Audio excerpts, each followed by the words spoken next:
Good morning, everyone, and welcome to the first episode of Literary Lore. Today we'll be looking at The Raven by Edgar Allan Poe. Like most literary works we'll be covering on this channel, it is in the public domain and easily accessible with a quick search. I have included a link to the poem in the description. Now, before we jump in, a little history on Edgar Allan Poe. If you've never heard of him, he's known for his dark Gothic style, and Poe had plenty of trauma to fuel his depression and equally depressed work. His dad abandoned him at a young age, his mom died a year later, and he gets separated from all of his siblings. So he's had a lot of stuff go down that's not exactly fun. After a variety of other misfortunes, Poe does have a little bit of a break. He's one of the few people in history to have made an actual success as a writer while he was still alive. He didn't die and then suddenly become popular. No, he actually had people liking his stuff while he was still kicking.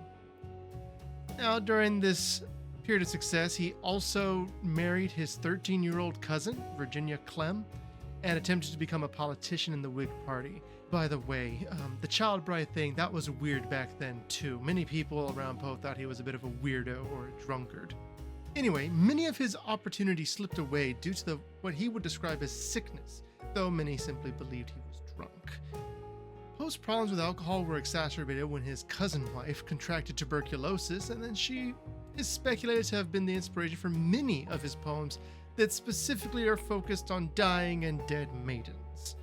The Raven is one such poem. That's why we're bringing it all together. It makes sense now. Is one such poem and was Poe's breakout poem, catapulting him to fame as a household name. You can think of it as the one song your favorite artist released that made them mainstream. There is more to Poe's tragic life and death, a lot more, but I just wanted you to have a look into the writer's general mind before we start analyzing his words. Now, without further ado, once upon a midnight dreary, while I pondered weak and weary over many a quaint and curious volume of forgotten lore, while I nodded, nearly napping, suddenly there came a tapping, as of someone gently rapping at my chamber door. "'Tis some visitor," I muttered, tapping at my chamber door. Only this, and nothing more. So Poe's poetry is expertly crafted. The structure itself could be its own short video, where we dive into meter and the catalectic final lines, but for the purpose of this video, I am simply going to point out the repetition. The rhyme scheme, A, B, C, B, B, B. It creates a rhythm that is enhanced by the internal rhymes within certain lines. Internal rhymes are rhymes within the line itself, such as dreary rhyming with weary, and on the note of weary, weak and weary is a form of alliteration. Alliteration is the repetition of the beginning sound of several words in proximity, so in this case the W sound in weak and weary. Moving on from structure, let's get to the more important part, the actual content of the poem. Like most poems, the setting is established. It's midnight, it's dreary, and he's in his chambers, which is an old-timey way to describe his bedroom. We also learn a lot about the speaker themselves. For some reason, he's weak and tired, and he's trying to read a book so that he can fall asleep. It's midnight, and he's finally nodding off when he hears a knock at the door. Think about that. You're in your bedroom, doom scrolling until you fall asleep, when there's a knock at your door, not the door to your house, your bedroom door. And you're home alone. Our guy here is too out of it to really process what's going on. Distinctly I remember it was in the bleak December, and each separate dying ember wrought its ghost upon the floor. Eagerly I wished the morrow, vainly I had sought to borrow from my books surcease of sorrow, sorrow for the lost Lenore, for the rare and radiant maiden whom the angels name Lenore, nameless here forevermore. He now mentions the month of this event, December, so in addition to the darkness surrounding him, we can also now feel the cold of winter. He's reading beside the fireplace, and the errant embers leave their soot across the floor, though he does use macabre descriptions of dying and ghosts to personify the fire. By the way, personification is often used to enhance a theme, giving human-like qualities to non-human things. We also learn what it is that's given him this bout of insomnia, Lenore, a beautiful maiden that has died, which we know because she has no name where the speaker is, yet is known among the angels. His books have failed to give him a way to end his sadness. And the silken, sad, uncertain rustling of each purple curtain thrilled me, filled me with fantastic terrors never felt before, so that now, to still the beating of my heart, I stood repeating, "'Tis some visitor entreating entrance at my chamber door.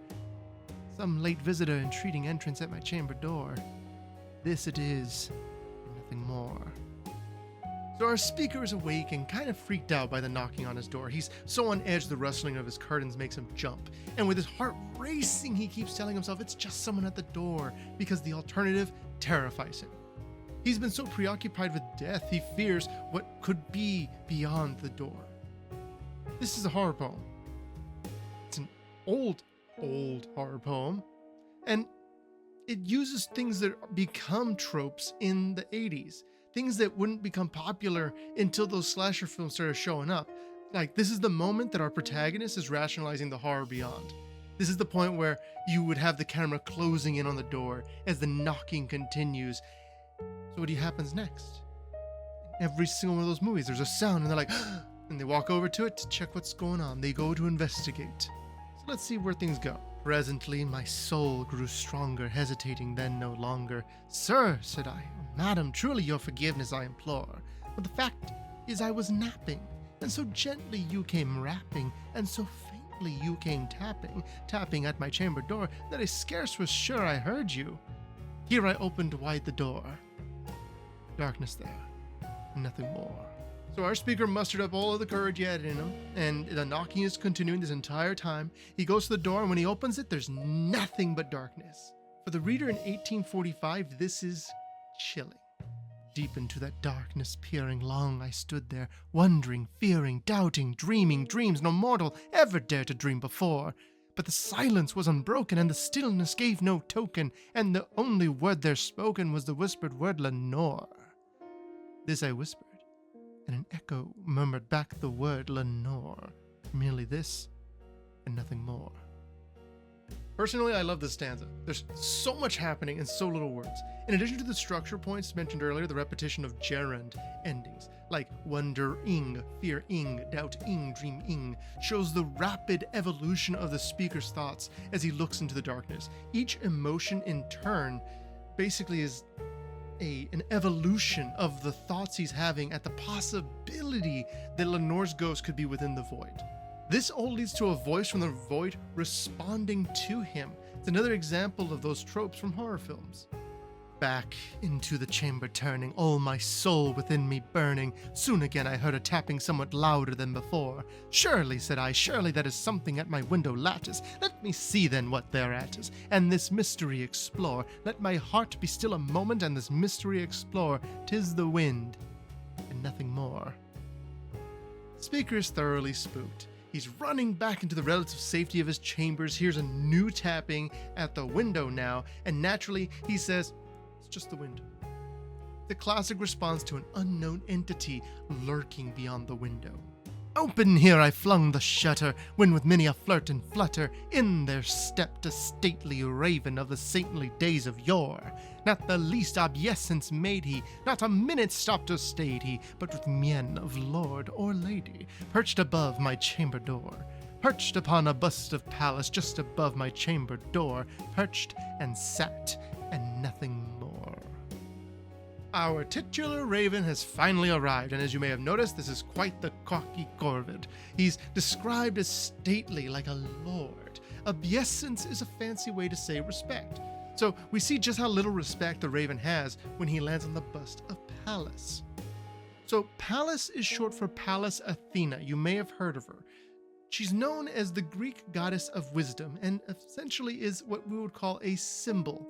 Symbols are used in pretty much all of media. People, like prints, objects, even an event can become symbols. They are usually used to represent a specific idea or emotion. The raven's pompous nature could mean that this bird considers itself more powerful than a god, or it could also be just a divine messenger of some sort. Alternatively, the raven itself could be a symbol as well, one that we'll identify as we progress through the poem, so it already seems that we have a connection to death here. So perhaps that is a symbol, the raven, overriding another symbol, Athena. Perhaps the speaker's mind or rationality, the Athena part of things, is being overwritten or overpowered by the thought of death. These are questions we should note as we continue to delve into the poem. We may find evidence to support or disprove these theories. Then this ebony bird beguiling my sad fancy into smiling, by the grave and stern decorum of the continents at war. Though thy crest be shorn and shaven, thou, I said, art sure no craven, ghastly, grim, and ancient raven, wandering from the nightly shore. Tell me what thy lordly name is on the night's Plutonian shore. Quoth the raven, Nevermore.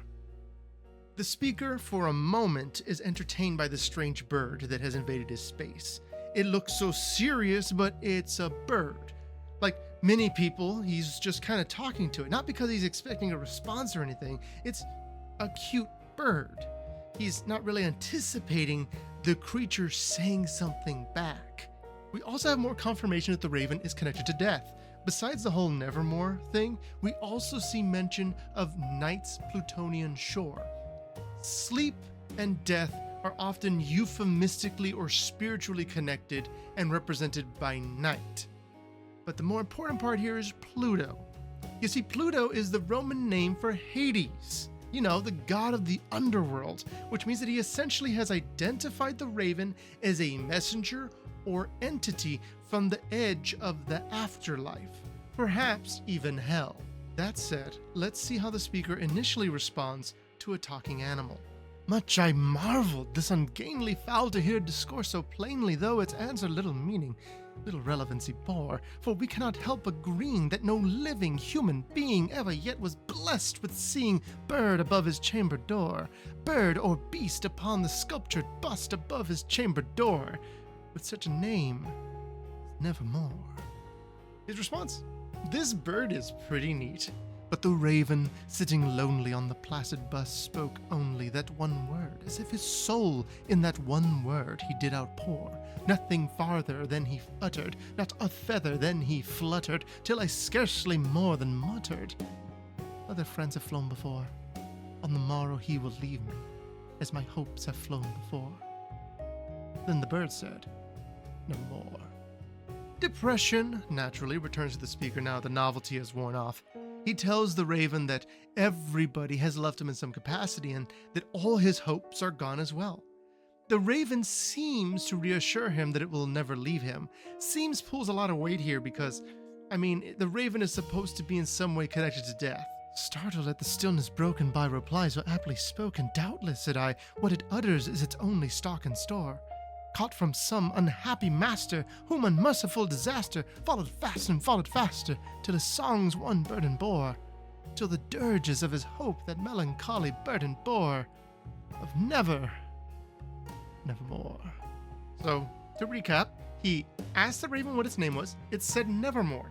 He told it he'd be alone, and it seemed again to respond. So like any sane person, he tries to rationalize that there is no meaning behind the bird's words. So that does ask the question, how sane is our speaker? But the raven still beguiling all my fancy into smiling. Straight I wheeled a cushioned seat in front of bird and bust and door. Then upon the velvet sinking I betook myself to linking fancy unto fancy, thinking what this ominous bird of yore, what this grim, ungainly, ghastly, gaunt, and ominous bird of yore meant in croaking Nevermore. So our guy grabs a seat, puts it right under the raven, begins to ponder the significance of this creature, and the imagery of this moment sets him in a reverent position relative to the bird. This could be seen as a sign of the raven's dominion over the speaker. This I sat engaged in guessing, but no syllable expressing to the fowl whose fiery eyes now burned into my bosom's core. This and more I sat divining, with my head at ease reclining on the cushion's velvet lining that the lamplight gloated o'er. But those velvet violet lining that the lamplight gloating o'er, she shall press, nevermore.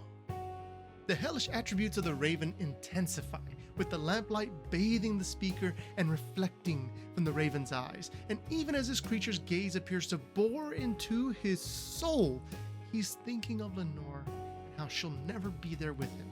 Then, methought, the air grew denser, perfumed from an unseen censer, swung by seraphim whose footfalls tinkled on the tufted floor. Wretch, I cried, thy God hath lent thee, by these angels he hath sent thee, respite, and nepenthe from thy memories of Lenore. Quaff, oh quaff this kind nepenthe, and forget this lost Lenore. Quoth the raven, Nevermore. Seraphim is a Hebrew-derived term for the burning ones, or angels in modern times. The sudden change in atmosphere gives the speaker hope that God sent him a messenger that would finally give him peace. Nepenthe being a classical allusion to Homer's Odyssey. Nepenthe is like a catch-all antidepressant. It permanently cures a person of depression. Now, the Odyssey, of course, is a very, very old book, and that's why it's considered an illusion, a classical illusion. Illusion is just a fancy way of saying reference, essentially. Now, despite the spike of hope, the raven immediately responds by telling him that God will never give him peace, by just simply saying, Nevermore. Prophet, said I, thing of evil, prophet still of bird or devil, whether tempest sent or whether tempest tossed thee here ashore, desolate yet all undaunted on this desert land enchanted, on this home by horror haunted, tell me truly I implore, is there balm in Gilead? Tell me I implore. Quoth the raven, Nevermore. Another brilliant stanza, the speaker is yelling at this bird in his room, recognizing its role as a messenger, but still unsure if it is a simple animal or some demonic entity. The tempter sent versus tempest tossed is beautiful alliteration, because we're trying to figure out what is it that's going on here. Is it tempter, being the shaitan, or tempest, which is a completely normal storm that just kind of blew him into his room? So in the midst of his freakout, the speaker asks if there is balm in Gilead. There's a biblical allusion there to the book of Jeremiah and a lesser extent Genesis, in which a prophet questions if there's any hope for a desolate, desperate town. The answer in the Bible naturally is God. God's going to be there. He's going to make everything better. But our speaker is speaking to a possibly demonic bird, so naturally he doesn't get the answer he hoped for. That's 2 times already that he's appealed to a divine protector or deliverer, and he's gotten a no from the bird. Prophet, said I, thing of evil, prophet still of bird or devil, by that heaven that bends above us, by that God we both adore, tell the soul with sorrow laden within the distant Aden, it shall clasp a sainted maiden whom the angels name Lenore, clasp a rare and radiant maiden whom the angels name Lenore. Quoth the raven, Nevermore. Here the speaker tries to reason with the raven, hoping an appeal to God will change his answer. Aden is an alternative spelling of Eden, by the way, which is sometimes used as a substitute for paradise in the afterlife. Essentially, will he at least be reunited with Lenore in death? The raven, as always, crushes that hope. Be that word a sign of parting, bird of fiend, I shrieked upstarting. Get thee back into the tempest and the night's Plutonian shore. Leave no black plume as a token of that lie thy soul hath spoken. Leave my loneliness unbroken. Quit the bust above my door. Take thy beak from out my heart and take thy form from off my door. Quoth the raven, Nevermore.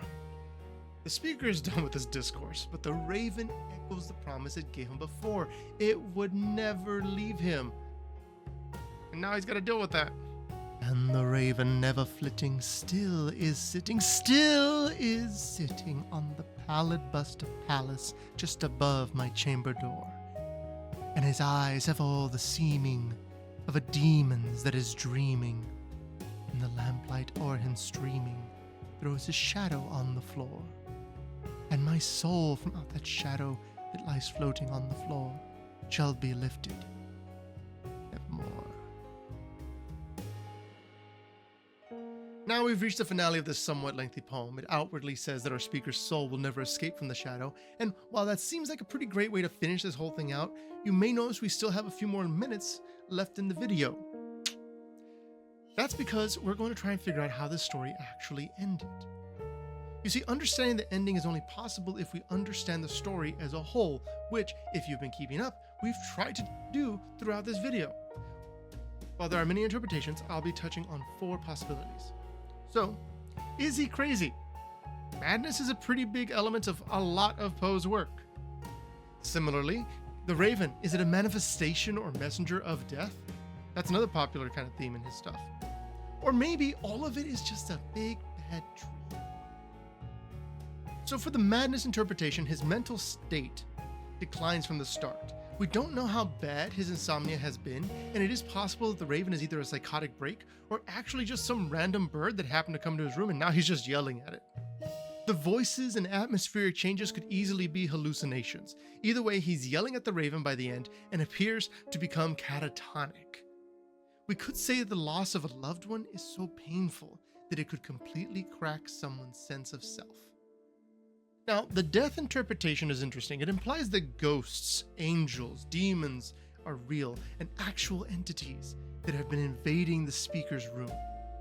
If we see this as the case, it becomes a fantastical horror story in which a demon preys on the hopes of a faltering soul. The speaker's continued use of biblical and spiritual references implies he's relatively well versed in the Bible and that the Raven is actively dismantling his faith before claiming his soul.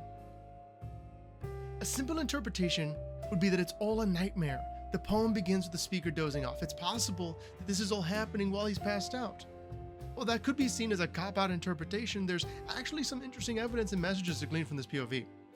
You see, evidence-wise, the entire poem happens in his room. The door he opens leads into dark nothingness. There's no note of a hallway, it's just a void. It makes it so that everything is a direct manifestation of his psyche. The Raven becomes a representation of his grief and doubts about ever being okay. In the end, when he falls into the shadow of the Raven, it could be seen as him either succumbing to depression or maybe even dying. And in addition to that, I had a student one time, she had the idea that was very similar to the nightmare interpretation, where it was a coma, which used all the same evidence and came to a slightly different conclusion that's still very compelling, very interesting. It's just there's a lot of different possibilities. But if we look at the nightmare scenario and the coma scenario as just one general idea, you mathematicians among you may have noticed I only gave 3 interpretations instead of 4. Great job, nerds. We're going to dive into my personal favorite one. The speaker is already dead. If the speaker is already dead, then he's in hell. That room is his eternal torment. He's groggily awoken. He's a little confused. He's steeped in his sorrows. And the door he opens leads nowhere because he has no escape from the situation. The Raven shows up. It's got these hellish eyes. It's his personal demon. It appears and grants him a false sense of hope for a diversion before reminding him he'd never be able to be reunited with Lenore because she is in heaven. Being lost in the shadow of the Raven would be the moment his torment resets, sending him back to the start of the poem, his soul never being able to escape. Basically, every time someone reads the poem, it's another bit of the loop. It's the next step. Now, if you feel like one of these interpretations is more compelling than another, or if you have your own interpretation and your own idea of how things went, I would love to see a comment detailing your perspective. That said, the beauty of art is that pretty much any one of these interpretations is valid as long as you have the evidence to back it up. You need evidence. Otherwise, you're kind of just making stuff up. So thank you to those still watching. This is the first episode of the series, and I'm sure I'll be experimenting with episode length and style. With that said, I'll see you guys next week with the start of Frankenstein. And until then, carpe diem.